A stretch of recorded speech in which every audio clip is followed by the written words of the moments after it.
Assalamualaikum warahmatullahi wabarakatuh. Salam sejahtera untuk kita semua. Selamat siang. Perkenalkan, nama saya Dede Mulyadi Agustian dari SMK Al-Huda Bumayu. Untuk hari ini, saya akan menjelaskan tentang perbaikan dan perawatan sistem kelistrikan pada sepeda motor Honda. Yang kita pakai ini sepeda motornya Honda Britpop ya. Terus sebelum kita melakukan praktek, kita harus persiapkan alat dan bahannya dulu. Kita bahannya menggunakan Britpop ya. Ini full sistem injeksi. Jenis pengapian listrikannya ini menggunakan DC, jadi sumber tegangannya dari baterai. Untuk alatnya, pertama ada namanya multitester atau avometer yang digital. Ini digunakan untuk mendapatkan hasil yang lebih presisi ya. Terus berikutnya itu ada multitester analog ya. Ini biasanya digunakan untuk mengukur tegangan hambatan ataupun ampere ya, arus listrik yang masuk di situ ya. Yang berikutnya kita harus menyiapkan kunci atau mechanic transfer ya. Kita pakai mechanic transfer yang satu set ya. Untuk yang kita gunakan nanti untuk yang prakteknya kita pilih saja supaya sesuai dengan kebutuhan. Yang pertama ada obeng plus ya. Obeng plus ini digunakan untuk membuka baut bodi dan juga nanti baut di baterai ya. Berikutnya ada obeng in yang kecil. Ini digunakan untuk membantu melepas bodi, karena di situ bodinya ada pengunci. Kita pakai obeng in yang kecil. Setelah itu kita juga menggunakan tang susut atau tang lancip. Ini untuk apa? Ini untuk membantu kita mengambil sekring atau mengecek sekring, karena sistemnya ditanam. Terus berikutnya kita menggunakan nih tes lam atau alat tes untuk arus ya, ada konektivitas. Biasanya digunakan untuk kabel-kabel yang mendukung di sistem kelistrikan. Oke. Terus selain itu juga kita harus menyiapkan penampaannya sebagai tempat alat ya. Ada juga kain macun atau lap ini untuk membersihkan setelah kita selesai kerja. Terus untuk keselamatannya ini perlu diperhatikan karena kita nanti bekerja supaya apa? Kita ini selamat terhindar dari kecelakaan kerja. Nah, ini yang wajib kita pakai adalah sepatu untuk melindungi terjadinya kecelakaan di bagian bawah. Terus berikutnya adalah penutup bodi.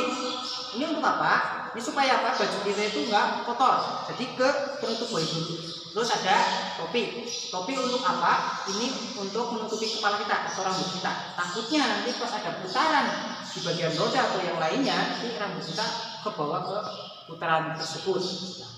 Oke. Berikutnya kita nanti langsung saja ya. Untuk langkah pertama, prosedur pengecekan yang pertama adalah kita mengecek baterai, tegangan baterai. Standar tegangan baterai ini adalah 12,4 volt. Batas minimalnya itu 11 agar sistem kelistrikannya berjalan dengan lancar. Terus batas maksimalnya berapa? 14. Itu pada saat apa? Pada saat putaran tinggi atau sistem pengisiannya berjalan. Oke. Yang pertama kita cek apakah komponen listrikannya menyala atau enggak. Kita cek sudah, hasilnya ternyata mesin tidak mau menyala. Karena apa? Di sini ada problem.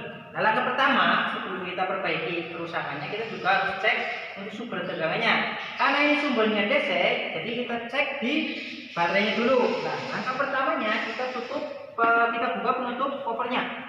Ya. Nah, ini tutup covernya, ya, dan itu untuk penutup baterainya.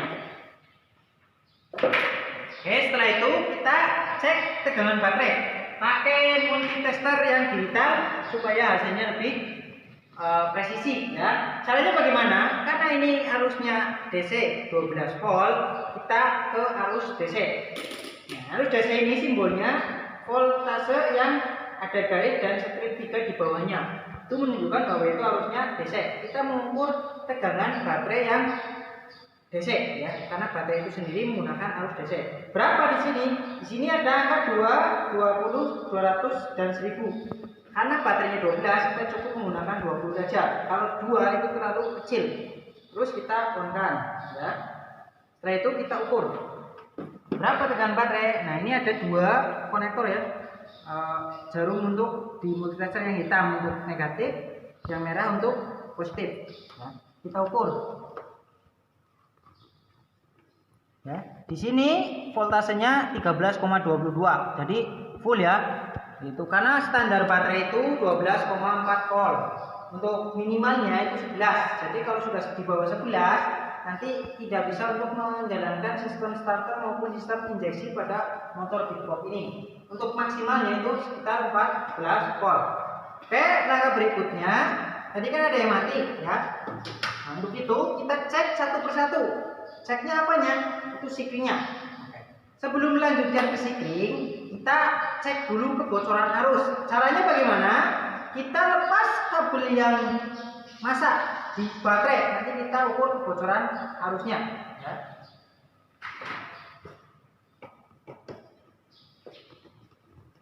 Kita lepas ya baut yang negatif. Untuk kebocoran arus, kita setelah melepas kabel tadi masa ya, ini masa yang ke terminal negatif baterai, kita menggunakan masih dengan yang sama tuponya ya. Kita cek standarnya itu 0 sampai 0,5 ya. Kita cek berapa nanti hasilnya. Kalau lebih dari 0,5 berarti ada kebocoran arus. Ya, di sini masih 0,1 berarti masih aman ya. Nggak ada kebocoran. Setelah itu kita pasang kembali terminalnya ya. Yang negatif pakai obeng plus ya.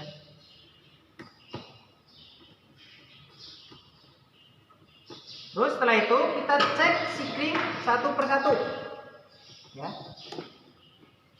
Untuk yang 25 ini yang untuk main, kita pakainya yang di sini adalah yang ohm ya, yang paling kecil kita on kan.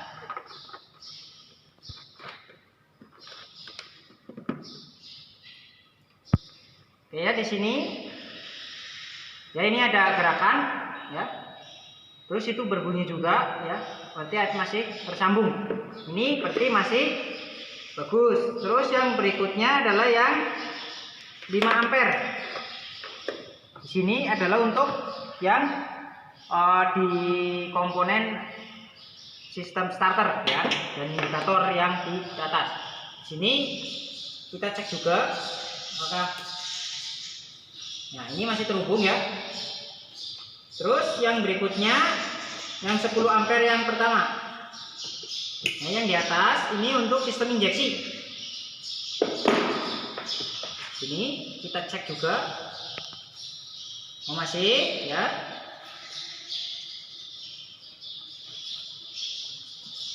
Terus yang kedua. Ya. Ini yang kedua. Kita cek.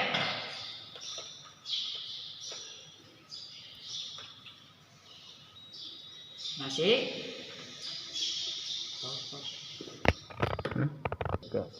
Terus yang ketiga ini yang 10 ya, yang ketiga ini yang untuk lampu ya, dan untuk lampu indikator yang lainnya atau sistem tanda. Nah ini enggak nyala, oh berarti ini yang mati, makanya tadi menyebabkan komponen yang di lampu atau indikatornya mati ya. Sekarang kita ganti dengan yang benar ini ya, kita ganti dengan yang benar. Ada ya, kita pasang. Oke, setelah itu kita cek ke atas ya. Berikutnya kita cek apakah sistem penerangan dan sistem tandanya berfungsi dengan baik atau tidak. Kita nyalakan ya, kita cek. Untuk lampu roda belakang nyala ya, nyala ini ya. Terus berikutnya indikator nyala, indikator nyala ya, sudah. Untuk lampu kota depan ini nyala, tapi lampu kepalanya dekat, ini dekat ya, ini mati, jauhnya pun mati, dekat dan jauhnya mati, beri dua-duanya mati ya. Terus kita kemudian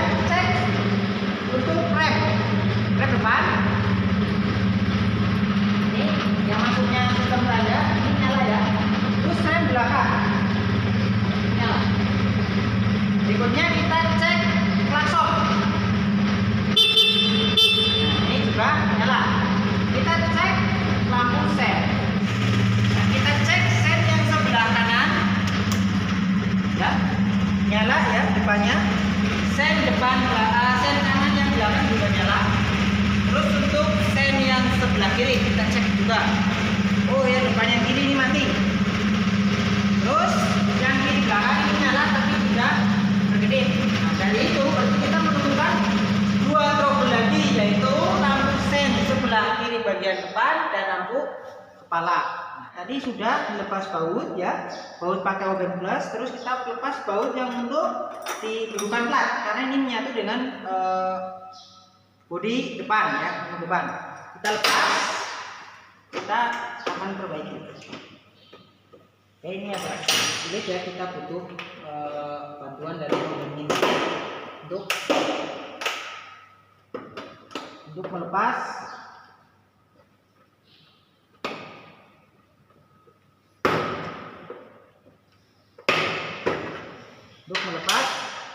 cover ini ya. Oke, kita cek di sini. Oke, sebelum kita cek ke lampunya, lebih baik kita cek arus atau tegangan yang masuk lewat konektor atau cop di lampu. Caranya bagaimana? Lepas dulu. Ini dilepas ya, copnya atau konektornya. Kita ukur menggunakan yang namanya multi tester atau ampermeter ya. Kita nyalakan masih dengan tegangan DC yang 20. Karena apa? Arusnya ini sama, kelistrikannya juga harus DC. Oke, cek. Kita cek, kita sudah setel di sini. Langsung kita cek dengan mesin yang menyala. Ini negatifnya, ini yang cincinnya ya, yang muter. Nah, ini positifnya 2 karena ini lampu dekat, jadi salah satu yang kita ambil yang dekat saja. Yang pertama adalah untuk negatifnya, ini yang hitam ke masak samping ya. Terus yang positif ini karena lampu dekat di sebelah ini. Oke, sama ini ya, kurang lebih tadi 13,3 ya, sama dengan tegangan baterai. Berarti konektornya tidak bermasalah. Berarti setelah itu kita ceknya di lampunya ya. Kita cek secara visual dulu ya. Kita ambil lampunya ya, sini ya. Cek secara visual di lampu ya. Setelah tadi cek di coknya ternyata masih bunyi. Ternyata ini lampu sudah kosong ya. Secara visual pun sudah menandakan ini lampunya kosong, berarti ada kerusakan. Terus kita cek juga dengan menggunakan ampermeter nih ya. Kalau mengukur hambatan atau kontinuitas hubungan, kita pakainya yang ohm, ini simbolnya ohm. Kita pakai yang paling kecil ya. Nih, kita nyalakan. Oke. Ini sama untuk yang negatif ini yang di samping. Positifnya adalah yang di atas ini yang 2. Satu untuk lampu dekat, satu untuk lampu pendek. Kita cek dua-duanya. Oke, ini mati, yang pendek, yang dekat juga mati. Berarti emang itu menandakan lampunya yang mati. Setelah itu berarti kita harus wajib menggantinya dengan lampu yang baik. Oke, kita pasang sini ya. Ini kita pasangnya ini sesuai dengan ini ada knob-nya. Di sini juga ada. Jangan sampai salah masang, karena kalau salah masang nanti konektor antara cop dan yang konektor yang di lampunya ini nanti nggak pas, nanti menyebabkan lampu tidak bisa menyala. Jadi ini harus pas knob-nya. Nah, begini, terus kita baru pasang konektornya atau copnya. Tekan, putar ke arah kiri. Nah, itu untuk memasang. Tadi juga ada 2 trouble. Ada lampu kepala dan lampu rating. Nah, untuk lampu rating yang sebelah kiri kita lepas. Lepasnya putar ke sebelah kanan ya. Ini kita lepas, kita cek secara visual. Oke, secara visual di sini masih tersambung. Tapi kok kenapa bisa mati? Nah, ini untuk masalah yang selanjutnya. Kenapa bisa mati? Karena apa? Belum tentu juga yang filamennya. Tapi bisa juga konektornya yang menghubungkannya yang mati. Nah ini kebetulan ini konektornya ini sudah putus ya, karena bisa juga karena terlalu panas atau mungkin usia yang sudah lama. Kita cek sama ya, tadi masih pakai ohm ya, yang paling kecil itu nggak ada. Jadi memang kita menandakan itu lampunya sudah mati. Terus kita ganti dengan yang baru. Kita cek, boleh dicek ya untuk memastikan itu benar ya. Itu ada ya, jalan. Nah itu kita pasang. Kita pasangnya ke coknya dulu. Ini modelnya yang tusuk ya. Kita paskan ke tempatnya. Oke, kita putar. Setelah itu kita pasang konektor yang 9P nya atau yang kabel penghubungnya, sistem penerangan dan sistem sinyal. Kita pasang kembali untuk di lampunya ya.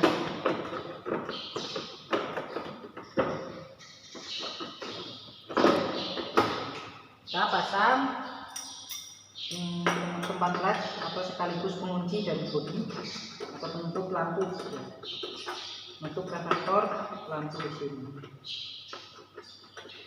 Oke, setelah itu sudah dipasang, kita cek lagi benar apa tidak. Oke, kita nyalakan. Untuk lampu riting sebelah kiri sudah nyala ya, berarti sudah nyala. Rupanya yang kanan, yang kiri sebelah belakang juga nyala, berarti ini sudah baik. Kita tinggal cek lampu kepalanya dengan menyalakan.